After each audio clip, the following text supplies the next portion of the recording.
Hello guys, welcome back to my channel. So మీరు ఎప్పుడైనా ఆలోచించారా ఎందుకు టాప్ పర్ఫార్మర్స్ టాప్ ప్లేయర్స్ ఎందుకు ఫైనల్లోనే సెమీఫైనల్స్లోనే మీట్ అవుతారు? వాళ్ళు ఎందుకు ఫస్ట్ రౌండ్లోనే పడరు, సెకండ్ రౌండ్లో మ్యాచ్ ఆడేసి ఎందుకు ఇంటికి వెళ్ళిపోరు, రైట్? సో మీరు ఎప్పుడైనా అబ్జర్వ్ చేస్తే లైక్ లాన్ టెన్నిస్లో ఫెడరర్, నాదల్ వాళ్ళు ఎప్పుడు సెమీఫైనల్స్ ఆర్ ఫైనల్స్లోనే ఎప్పుడు క్లాష్ అవుతారు, ఎప్పుడు అప్పుడే ఎందుకు మీట్ అవుతారు? దానికి ఒక స్ట్రాటజీ ఉంది behind the scenes. So it's called as seeding. So మీకు సింపుల్ ఎగ్జాంపుల్గా చెప్తాను. ఒక క్రికెట్ టోర్నమెంట్ ఉందండి, ఓకేనా? India, Australia, USA, UAE, Namibia, okay, UAE, అలా 6 టీమ్స్ ఉన్నాయి.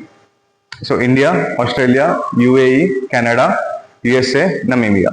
సో ఈ 6 టీమ్స్ ఉన్నాయి. 6 టీమ్స్లో మీ అందరికి తెలుసు ఇండియా ఇస్ టాప్.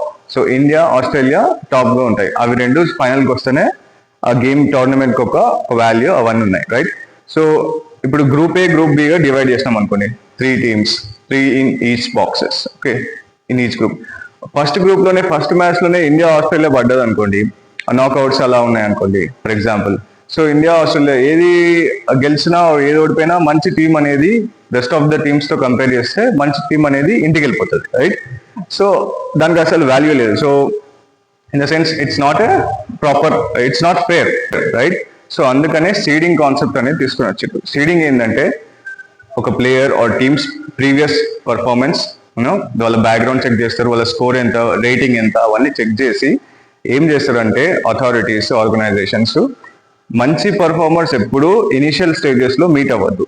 ఎందుకంటే దేనో వాళ్ళ మిగతా వాళ్ళందరినీ ఓడిపేసే కెపాసిటీ ఉంటుందని లో పర్ఫార్మర్స్ని.